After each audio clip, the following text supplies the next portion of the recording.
ಹೀಗೆ ಯಾರೋ ಆಸಾಮಿಗಳು ಬೈಕ್ನಲ್ಲಿ ಬಂದು ನನ್ನ ಮಾಂಗಲ್ಯ ಸರ ಕಿತ್ತುಕೊಂಡು ಹೋದ್ರು ಎಂದು ಕಣ್ಣೀರು ಹಿಡುತ್ತಿದ್ದ ಮಹಿಳೆ 2 ದಿನಗಳ ಬಳಿಕ ಮನೆಯ ಬಾಗಿಲಲ್ಲಿ ಪ್ರತ್ಯಕ್ಷವಾಗಿದೆ ಎನ್ನುತ್ತಿರುವ ಮಹಿಳೆ.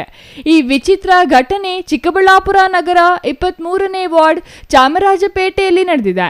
ಅಂದಹಾಗೆ ಕಳೆದ ಭಾನುವಾರ ಮೇ 3ರಂದು ಬೆಳಿಗ್ಗೆ ಸುಮಾರು 10 ಗಂಟೆ ಸಮಯದಲ್ಲಿ ಗೃಹಿಣಿ ಪ್ರಿಯಾ ಎಂಬುವವರು ಮನೆಯ ಮುಂದೆ ನೀರಿನ ಸಂಪ್ ನೋಡುತ್ತಿದ್ದಾಗ ಪಲ್ಸರ್ ಬೈಕ್ನಲ್ಲಿ ಬಂದಿದ್ದ 2 ದುಷ್ಕರ್ಮಿಗಳು ಮಾಂಗಲ್ಯ ಸರ ಕಿತ್ತುಕೊಂಡು ಎಸ್ಕೇಪ್ ಆದರು ಎಂದು ಪೊಲೀಸರಿಗೆ ತಿಳಿಸಿದ್ದಾರೆ.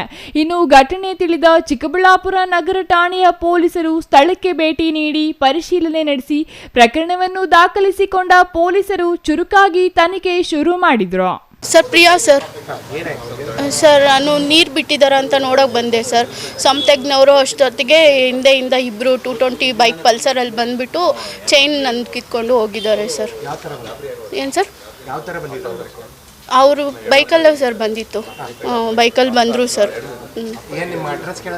ಏನು ಕೇಳಲಿಲ್ಲ ಸರ್. ನಾನು ನೀರು ನೋಡಿ ತಿರುಗಿದೆ ಸರ್. ತಿರುಗಿದ ತಕ್ಷಣ ರೈಟಿಗೆ ತಿರುಗಿದ ತಕ್ಷಣ ಅವರು ನಂದು ಚೈನ್ ಲಾಕ್ ಮಾಡಿದ್ರು ಸರ್. ಒಬ್ಬರೇ ಸರ್ ಇಳಿದಿತ್ತು. ಒಬ್ರು ಇಳಿದ್ರು, ಒಬ್ಬರು ಬೈಕಲ್ಲೇ ಇದ್ದರು ಸರ್. ಬೈಕಲ್ಲೇ ಇದ್ದರು. ಅವ್ರು ಬೈಕ್ ಮಾತ್ರ ಆನಲ್ಲೇ ಇತ್ತು ಸರ್, ಆಫ್ ಆಗಿದ್ದಿದ್ದಿಲ್ಲ ಸರ್. ಆಮೇಲೆ ನಾನು ಲಾಕ್ ಮಾಡಿದ್ರು ಸರ್. ಲಾಕ್ ಮಾಡಿದ ತಕ್ಷಣ ನಾನು ಹಿಂಗೆ ಮಾಂಗಲ್ಯನ ಇಟ್ಕೊಂಡಿದ್ದಕ್ಕೆ ಅದು ಮಾತ್ರ ಸೇಫ್ ಆಗಿದೆ. ಬರೀ ಚೈನ್ ಮಾತ್ರ ಹೋಗಿದೆ ಸರ್. 30 ಗ್ರಾಮ್.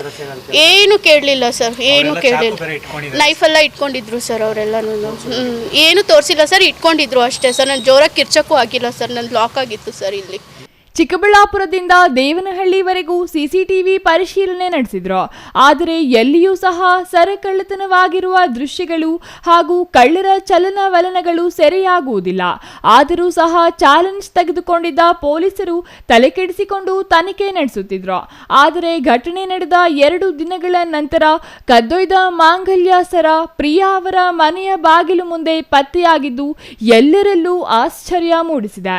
ಇವತ್ತು ಬೆಳಗಿನ ಜಾವ ನಮ್ಮ ಹಸ್ಬೆಂಡು ವಾಶ್ರೂಮ್ಗೆ ಹೋಗಿದ್ರು. ವಾಶ್ರೂಮ್ಗೆ ಹೋದಾಗ ಅಲ್ಲಿ ಬಿದ್ದಿತ್ತು, ಚೈನ್ ಬಿದ್ದಿತ್ತು ಸರ್. ಅಲ್ಲಿ ನಮ್ಮ ಹಸ್ಬೆಂಡ್ ನೋಡಿಬಿಟ್ಟು ಇದು ನಿಂದೇನಾ ಅಂತ ನೋಡು ಅಂತ ಹೇಳಿದ್ರು ಸರ್. ನೋಡಿದ್ದಕ್ಕೆ ನಂದೇ ಅಂತ ಹೇಳಿದೆ ಸರ್.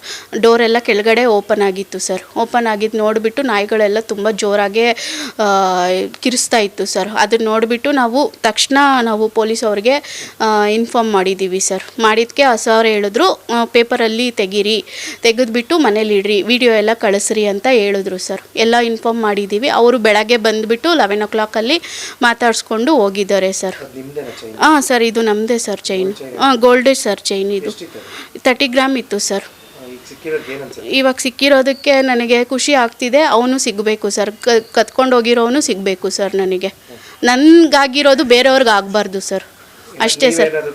ನಾನು ಯಾರಿಗೂ ಇಲ್ಲ ಸರ್, ಆ ಥರ ಎಲ್ಲ ಏನೂ ಇಲ್ಲ. ನಮ್ಮ ಚೈನ್ ನಾವು ಬೇರೆಯವ್ರಿಗೆ ಕೊಟ್ಬಿಟ್ಟು ನಾವೇ ಹಿಂಗೆ ಎಲ್ಲ ಕಂಪ್ಲೇಂಟ್ ಕೊಟ್ಟು ಹಿಂಗೆ ಮೀಡಿಯಾಗೆಲ್ಲ ಹಾಕ್ಸಿದ್ರೆ ನಮಗೇನು ಅನಿಸುತ್ತೆ ಸರ್? ಹೇಳ್ರಿ ಸರ್. ಯಾರ ಮೇಲೂ ಅನುಮಾನ ಇಲ್ಲ ಸರ್.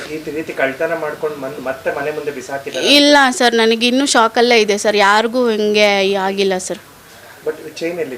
ಚೈನು ವಾಶ್ರೂಮ್ ಹತ್ರ ಸ್ಟೆಪ್ ಹತ್ರ ಬಿದ್ದಿತ್ತು ಸರ್. ಕಾಣಿಸೋ ಥರನೇ ಸೈಡಲ್ಲೇ ಪೈಪ್ ಇದೆ ಸರ್, ಅಲ್ಲಿ ಬಿದ್ದಿತ್ತು ಸರ್. ಬೆಳಗಿನ ಜಾವ 4 ಗಂಟೆ ಸರ್. ಕೆಳಗಡೆ ಡೋರೆಲ್ಲ ಓಪನ್ ಆಗಿತ್ತು. ಕಳ್ಳರು ಭಯದಿಂದ ಹಿಂತಿರುಗಿಸಿದ್ದಾರಾ ಅಥವಾ ಮತ್ತೇನಾದರೂ ಕಾರಣವಿದೆಯಾ ಎಂಬುದರ ಬಗ್ಗೆ ಪೊಲೀಸರು ತನಿಖೆ ಮುಂದುವರಿಸಿದ್ದಾರೆ. ಮುಂದಿನ ತನಿಖೆಯಿಂದ ನಿಜಾಂಶ ಬೆಳಕಿಗೆ ಬರಬೇಕಿದೆ. ತಾವಡನಹಳ್ಳಿ ರಮೇಶ್, ಸಿಟಿವಿ ನ್ಯೂಸ್, ಚಿಕ್ಕಬಳ್ಳಾಪುರ.